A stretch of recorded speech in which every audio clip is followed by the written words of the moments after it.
Successful Minds with Patricia Barnowski-Schneider, the show that takes you around the world to share interviews with some of the most successful and relevant people on the planet. Hear their stories and get the most important business lessons they have learned on their road to success and get exclusive advice on how to implement their success into your life and business. Successful Minds with Patricia Barnowski-Schneider is brought to you by the Strategic Advisor Board and your host, Patricia Barnowski-Schneider.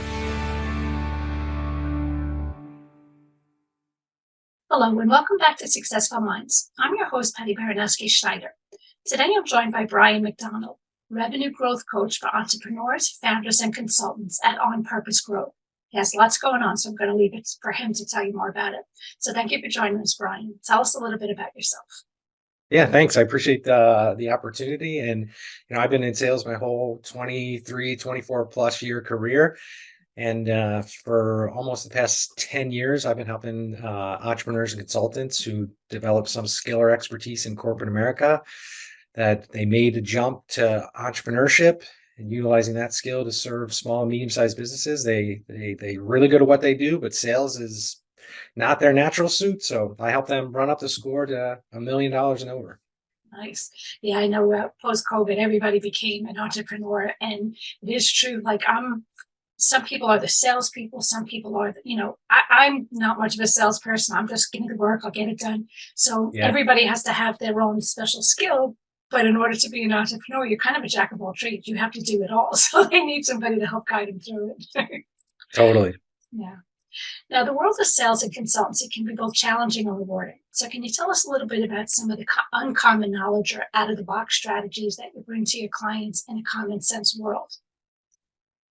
Yeah, some of the best sales tactics are non-sales tactics, right? Nobody wants to be sold, but everybody wants to buy. So that's the reason why I like working with the group that I described, is because they don't have some bad habits that some people develop in sales. And, listening and curiosity are two things that are I found to be very, very powerful in sales, to basically draw out what people want and allow them, the buyer, to be heard and understood. And when you do that well, you convert prospects into raving fans, and you don't have to do much selling, right? There's, people think that they have to operate in a certain way and act in a certain way, which they don't like. I'm not saying everybody wants to be used car salesman, but that behavior, and that's just not true. So helping people understand that what they believe to be true is not, and they can be themselves and authentic is fun. Right.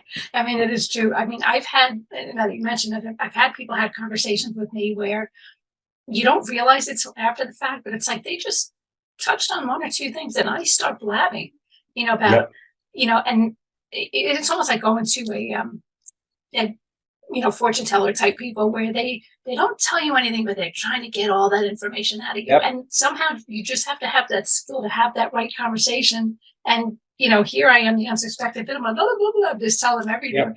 But that's not something everybody's good at. You have to learn that skill. And most people always want to talk about themselves, but you need to hear about them. Totally. And I have a belief that I help clients acquire, and I see it be true all the time, that prospects will tell you exactly what to offer them and how to offer it to them, right? And people are like, "Well, that doesn't make sense." I mean, I'll show you how it works, right? That's awesome. It is true, though. I wouldn't have a clue how to do it, so that's awesome that you could teach that skill. Now, you emphasize helping clients with high-ticket coaching, which involves successful client acquisitions and retention. So what are some of the key strategies and mindset shifts that are crucial for closing high-value deals and building lasting relationships with clients? Yeah, I think the first one comes to mind is mindset over technique, right? The most important thing is getting into the right mindset will allow you to be effective. right? People try to change techniques with the wrong mindset and it doesn't work. So it's, you can screw up a technique, but if you have the right mindset, it'll be effective, right? Yeah, lack of a better term. That's one thing. The second thing is, getting a very deep understanding of your ideal client profile. Not just like a demographic, but a psychographic, and understanding their world from their eyes. Like, for instance, I was just talking to a client and we were talking about putting on a webinar, and he's kind of got a niche inside of a niche, Okay.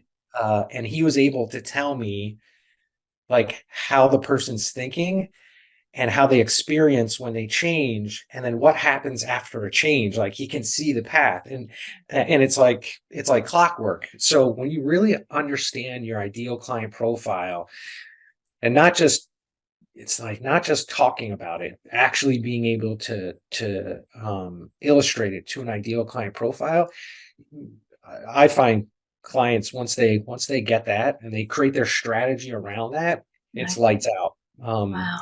Because they also realize that, because you also realize that you could focus. You don't have to be everything to everybody. Uh, you have to be a specific thing to a specific profile. Yeah, I mean, I guess that's important because, same with, say, marketing. I always say marketing's marketing. The only thing that changes is the story and who you're telling it to, in a sense. But you still have to really understand the company or the client that you're representing. And then you have to understand the mindset of the audience. And now, like, you just see it outside, the whole industry's changed, the whole world has changed. Like, you have Oh, Gen Z and all of that. I mean, so what we did 20 years ago isn't applicable today because things are totally different. And I see a lot of people get caught up, kind of stuck in the times. They do what they do and then that's it. But you have to yep. kind of evolve and understand how the new world is that we're living in. And, we might not like it, but it is what it is, and if you don't understand how to communicate with them, you're just going to be in the dust. I think COVID proved to a lot of people that if you're not agile and you adapt, you will die.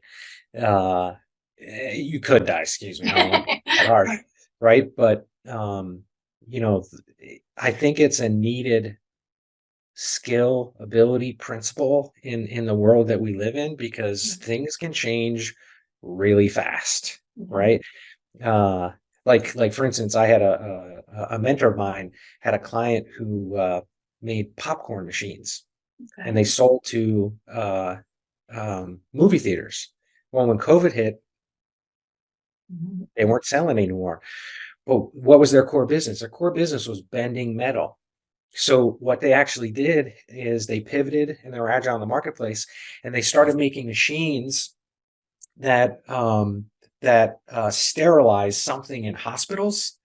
Okay. And all they did was have a little blip, and they went right back up, because they Wow. were agile, because they knew what their core business was, and they pointed it at a specific problem a specific profile had. Right.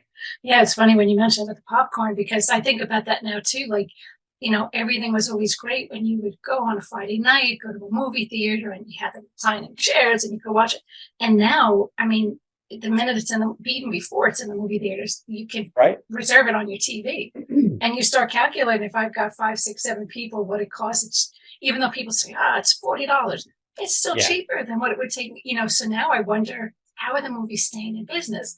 I'm not in that niche, so obviously, I mean, they're figuring it out because they are still in business. I'm like, but who would have thought 10 years ago that that's where we would be at today? But it's Yeah. where we're at. And What the movie theaters are doing by me is, here in Chicago area, is they're becoming a destination experience versus a movie theater, right? So you can go get something to eat. There's a bar. There's that's awesome. games, right? Like, you can play laser tag, right? They're trying to keep you in the building. Right. That's actually pretty cool, though. I mean, at least somebody thought outside the box and okay, how can we make this still work? Because I see the theaters by me. I'm like, how are they even still in business? Because but they're figuring it out. They're doing something. So good for them. But yeah, you're right. You have to learn to evolve and know your audience, know your customers, and what can I do to appease them? Totally. Now, many entrepreneurs struggle with sales and revenue growth. So what are some common mistakes that you observed, and how do you guide your clients to overcome these obstacles? Uh, I think it's similar to some stuff that we've been talking about is, um, staying focused and picking certain activities to produce results, not trying to take all these different marketing and sales tactics and throwing them, up in the air. And one of the ways is actually finding what somebody is good at. Like there's some clients where I meet that they don't mind making cold calls and they have some unique ability to get that done. So I focus on, okay, you're going to use this strategy and tactic where other people that, like a client I just got off of, would never even pick up the phone, but loves being around people. And we're building a referral strategy, with him. So it's finding out, um, what you can do well and leveraging that because it will always work, right? And if you focus on it, you'll figure out how to solve your next problem. Like, for instance, there's a client where he has a commercial real estate brokerage. It's just him, and he loves people. So his problem was, hey, I'm not getting consistent enough number of deals. So what we did is we worked on him getting out, creating those opportunities. And now he's like, hey, I'm getting 2 to 4 opportunities a week. He goes, but some are good, some of them aren't. So now it's like, okay, how do we work on this part of your sales process and problem? Right. So, one, focusing on things that you're good at and leveraging it. And then two, noticing when you solve one problem, it will shift your biggest problem bottleneck will shift to somewhere else, and then focusing on that because that's what gives you the throughput of sales that you're looking for. I mean, it's really, really good that you can point that out to people because I know a lot of people, they're trying to do it all, especially entrepreneurs. They have a lot on their plate. And like you say, some people are good at certain things, but they're just like, a lot of people quit right off the bat because they're just like, Yeah. I thought I could do this. It just wasn't working, but it wasn't working because you weren't focusing on what you were good at. And, even if it meant, nowadays you can outsource some of the other things that you're not that good at. Yep. But, people just get overwhelmed. Being an entrepreneur is not easy. There's a lot of work involved, but, you might not even know what your strong points are. You need somebody from the outside looking in to say, okay, here's what I see, and that would be a lot of people not quitting. See? Yeah. And something to be true that I think many people aren't clear on when they make the jump. Entrepreneurship is hard. You are 100% going to run into a brick wall. And once you get through that brick wall, there's another one coming, It right? never ends. So thinking that this is going to be smooth is a total falsehood. So I make sure, especially when I meet somebody who's, 6 months into this, that we have a direct conversation like, hey, I'm going to help you, but this is going to be hard, right? Like, this is not going to be easy. Like, I'm not guaranteeing ease. I'm guaranteeing efficiency, right? I'll help you get to where you want to go faster, but, I never know when you're going to go get punched in the face. I'm just here to help you when you get punched in the face. Yeah, people just don't realize. Like I always used, not that it's funny, but I always used to make a joke. Unless you have a cure for cancer, the whole world isn't going to be beating down your doors. But even if you did, there's a lot of work involved in that. There's marketing. There's who's your ideal. Like I know somebody who, they have a somewhat small business where they create these products. Okay, that's great, but who knows about them? You do them in your living room. That's cool, but how do you market? Well, I wore a shirt around it. Okay, so you sold a shirt. It's just a lot of work involved in that. And people are just like, but I could make this great shirt. And that's great. But there's a whole lot more. If you're an entrepreneur on your own, you have a lot going on. I mean, again, it's, showing, okay, what's your strong point? If your strong point is only making the product, who's going to be your spokesperson? Or how do you get that out? Some people don't like face-to-face. Maybe it's an online, whatever. But somebody guiding you and saying, okay, how can we get the whole world to know who you are and why you're better than everybody else? That's going to be a make or break thing right there. Yeah. And I think this, I'm positive this. It doesn't matter how good you are at the thing that you do. If someone else is better at marketing than you, they're going to sell more, right? It doesn't matter that you're really good. because more people know about them and they communicate to them better, right? That's I run into that a lot where especially like consultants who are very specialized, like Lean Six Sigma process consultants, like, hey, I can help these people transform. I don't understand why that person's winning and I'm not. Like, because you're spending so much time talking about how good you are, while your competition is talking about how much they can help your clients or your prospective clients, right? They have better marketing, plain and simple. Yeah, and I always tell people it's not about you. I can have the greatest Oh, product in the whole wide world. So I'm the customer. What's in it for me? What are you doing for me? I don't yep, care about you. You know, you have Coca-Cola, you have Pepsi, you both have soda. So what? What one's better? What one's better for the planet? What one tastes better? What one's less yep, sugar? Whatever the case. And that's a big mental shift that people have to get out of. totally, It's not about you. totally. Now, on-purpose growth has achieved remarkable results with clients, often doubling or even tripling their revenue. So can you share a couple success stories that highlight the transformative impact your coaching has had on their business? Yeah. Um, a couple of recent ones. I had a client who's an integrator slash COO for small businesses. When I was working with her, she had one client, um, uh, and uh, and we worked together on building out her ideal client profile, her sales process, and things like that. And by the end of us working together, that client had replaced her with a full-time person. And in the next 90 days, she went on to put on 47,000 of monthly recurring revenue because she just ran at and she applied everything, that we worked on. So she wasn't doing bad. I mean, she had a client, but she skyrocketed. Wow. I had another client who was an outsourced CFO who hadn't sold a client he was doing this for 6 months, hadn't sold anybody. And in the first 90 days of us working together, he got $150,000 in down payments from small Wow. business owners and $15,000 of monthly recurring revenue because he switched from what you described, from talking about himself to focusing all on them. Right. Uh, so it's things like that is when it clicks for people, Right. when you focus on your ideal client and you drive deep on that and you utilize listening and curiosity and these non-sales tactics, it works really well because people just want to be heard and understood, and you become relevant to them. They make an assessment that their life is better off with you in it than without you, and that's how you win. That's awesome. It is, and it's funny because it's not only on like a client side. So say I also do investor relations. And that was one of the things that I struggled with for a long time is that you have these investment companies, you're one of many, and they didn't want to communicate with the people because they're like, I do everything that the SEC, Security and Exchange Commission, requires of me. So what do you want from me? But these guys can choose from any investment vehicle in the whole wide world. They're choosing you.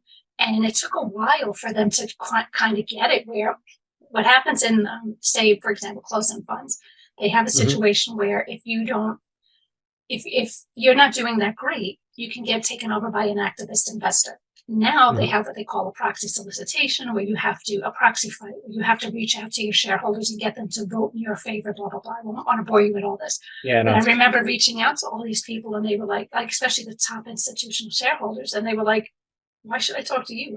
I've been a shareholder of yours for like the past 10 years. I've been begging to talk to you for the past 5, and you just completely blow me off. Now that you need me, you want me to talk to you? So Exactly. some of those companies got wound up taking over. And it's like, they started realizing that even though they're a client of mine, at the end of the day, you have basically clients of yours. These are all your Yep. investors. It's not about you. You can say, I have this great investment and that just is what it is. So does everybody else, but why should they care? What makes you better? And it's how you position the story. There's so much involved, but it's like a big curve of everybody getting out of their head. It's not about you. That drives me nuts. Yeah. That's what it is. But It's communicating with people is huge. Yeah, it's and you clearly know this. Once you get what we're talking about, it clicks, right? It's it's like once you see the world this way, you can't unsee it, Right. right? It's one of the things I communicate this by is saying People never buy the thing that you sell. They buy the help that they need. Right. So that's what they're buying. Right. Actually, what you sell is a means to an end of that. Right. And when you really understand that, you talk to, interact with, think about your ideal clients and your client base way different. Right. And that is good, getting people to understand, because that's a good way that you approach it. It's how you help them. Even say Disney, I like how they constantly evolve. There's like a new Harry Potter movie, so they have a new Harry Potter ride or whatever. But you're thinking in terms of the family. Why are they here? They're probably one with their kids. They want to make it a family thing. What's going to make this the most memorable? They're billionaires. I mean, they don't, but this is how they continuously evolve, because they're putting their mindset into their audience, their customers, whatever the case may be. And, Yep. even having, feedback, whether it be, hey, for your feedback, you get a $5 gift card, whatever, hearing what people want. Because it's true. I remember doing perception studies for certain clients back in the day, and they just assume the whole world saw them as this. And then in talking to them, they're like, really, I didn't get that at all. And it's like, wow. So you need to understand what they see, what they want, what Yep. they need, and do you fulfill that? So again, dragging this out of people is awesome. Yeah. Totally. Yeah. Now, in a world of rapid changes, how do you ensure that the strategies and techniques that you teach stay relevant and effective, especially as business landscapes evolve? Oh, man, based on what you said, this is going to sound like a plant, but it's constantly checking in with your market, your audience, and seeing what's most relevant with them, and adjusting based on it. Because as you know, markets shift, right? Like one day I could be talking to my ideal clients and they care about this, and then it shifts a little bit and I become irrelevant, right? I gotta solve a different problem or solve the problem in a different way. So we teach clients the principle of feedback loops. How do you go consistently interact with your client base and stay one step ahead of your competition, and make adjustments that maybe your competition uh, couldn't make because they're bigger, or they just say, well, we've always done things this way. So it's feedback loops on top of living in the process of the client, right? Understand, like, let's go to the Disney example, right? They live in the process of the family, right? As the family grows, a good portion of their client base kind of disappears, right? I got a 10 and a 7-year-old. They know if they create content and a perception of this fantasy world, my 7-year-old is going to beg me to go there because she wants to live in the fantasy world, right? It's happening in my life right now, right? And then based on movies that come out that go up in popularity, we're gonna make a part of the park on this. Same thing is, you got to move and adjust with your client base. And if there's a big enough turn, like the popcorn company, you have to ask yourself, what is my core business? And how does that solve somebody else's problem in the marketplace? And when you're consistently doing that, when I say consistent, I mean checking in every 6 to 12 months. It's not, all the time. Yeah, you'll stay on top of it. And that's a skill just that is continually developed. I don't think it's ever ending. Right. That's good. And when you say transitioning, it's I guess even with, like, say, clients, how you say their situation evolves. So if they're, working on a company and things, now they have all new problem. Hopefully they understand that, because some people, they just don't like the problem. So if they get another problem, they're like, oh, you're not doing your job. You are doing your job. That's why you're at this level now, Exactly. and helping them to see it. That's a great problem to have, It's Totally. a good thing. Yeah. Now, building a thriving business requires more than just sales skills. It's about developing a growth-oriented mindset. So how do you help your clients navigate this transition and align their personal development with their business success? I think it's simple. Well, I'll tell a quick story. So I have a client, Matt, great guy. Been a client for multiple different years, and every so often he would come to me. Hasn't happened much lately, but he said, "Hey, I don't understand this. I introduce you to some of my peers who do the similar thing that I do in corporate America, and they come talk to you. They don't necessarily hire you, and then they stumble and fumble in the marketplace and go back to work." And I said, I've told him flat out, I was like, "Matt, here's the reason. Um, uh, two things. One, you understand that this is about your client and this, to be client centric, right? Sales is all about that. And two, you're willing to work on yourself as much as your business. And as you grow, so does your business, right? It's not, hey, I'm just going to be the same person and then do things to my business. He is his business. And I think that's the key, is understanding that I'm going to work on me as much as I work on my business, because as I grow, my business grows with me. And if somebody understands that general principle, they'll be able to be aware, create awareness of things they have to change, and then figure out how to make that change with me or other resources. It is good too, like, someone who's aware of that. Like I always said, back in the day, I worked my way up the corporate ladder, started as a receptionist, blah, blah, blah. Where I know some people who just came right out of college and landed in this position. I'm still working my way up the ladder. But it helped me to really understand every aspect of it.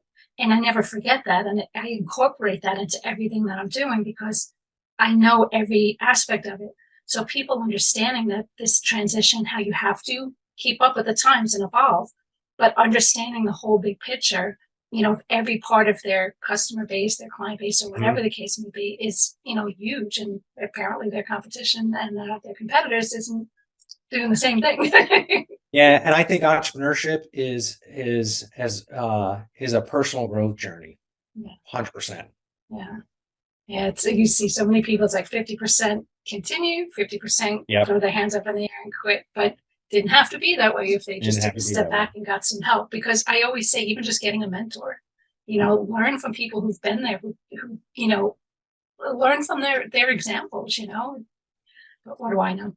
Yeah, I hear you. Now, your coaching approach appears to be highly individualized. So how do you tailor your guidance to meet each client where they are, and what factors do you consider in designing their growth I can't speak today. Designing their growth strategy? So I think anybody that knows their business well and their clients knows the certain areas. They can probably break down the general areas where people have problems in, and I've done that too.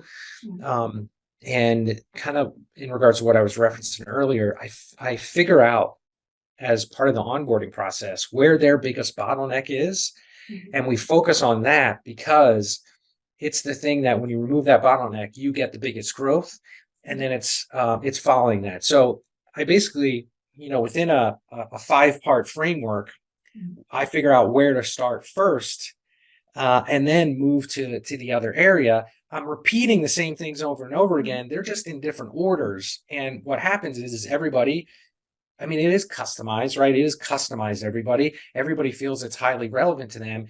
And that approach ensures everybody's success, right? Because it's not about how do I say this? It's not about, me being smart. It's about me being able to help them get to where they want to go.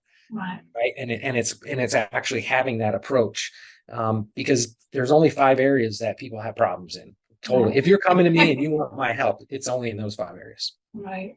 And I guess everybody has, like, out of the 5, they might be stronger in one and weaker in the other. Correct. Yeah. And again, like, I don't ever see my own problems. I need somebody to point them out to me, because, to me, I don't see it, and that's cool. And you can help them, direct them, which ones are your strong points, which ones are your weak points. And your success record speaks for itself. So that's Thank awesome. You. So now lastly, for your entrepreneurs looking to make a significant impact and achieve substantial growth, what would be your top piece of advice to help them reach their goals and exceed their revenue expectations? Oh, that's a really good question. What's the top? I don't want to, I think I'm going to go back to something I already said, is realize that this is a personal growth journey, and this is about who you're becoming. That be willing to change, be open to that change, and you will get to where you want to go. It can't not happen, right? Because being open to change means being open to see things that you didn't see. It means being able to go, hey, this is not about me. This is about the ideal client. Hey, this is not about me doing all these crazy marketing tactics. It's about me figuring out where my bottleneck is and removing that, right? So I think that would be the number one thing, right? Because that will solve things faster. Right. Nice. Now, anything that you're working on, anything that you want to add or share or that I didn't touch on? No, I'm going to be in a book coming up in Nice. in November. It's sales mindsets. Mhm. I can give you the link for the readers. I got to get it. Yeah, for It's sure. in collaboration with a couple other people, and Okay. that's catapulted me into another book. So Nice. becoming an author is a really exciting thing, and just figuring out how to do it more and how to do that even more. Yeah, I mean, if you have the skill set, then obviously people are recognizing that that's a huge accomplishment, and eventually you're going to do your own book. But you Yeah, can't give thank away you. all the secrets, you know. Yeah, no, totally. That's awesome. Congratulations on that. Thank you. So, how can people get a hold of you? So there's a couple different ways on any social media site. My handle is my last name, first name, McDonald Bryan. I hang out most on LinkedIn, and it's Bryan with a Y, so it's McDonald Bryan. You can find me at onpurposegrowth.com, and then I have my speaking website, which is mcdonaldbryan.com. Very, very nice. Yep. Well, thanks again for being on the show. Again, that was Bryan McDonald, and that's Bryan with a Y Yeah. of On Purpose Growth. So thanks for listening to Successful Minds with Patty B, and never miss an episode by subscribing. So thank you again. Thank you.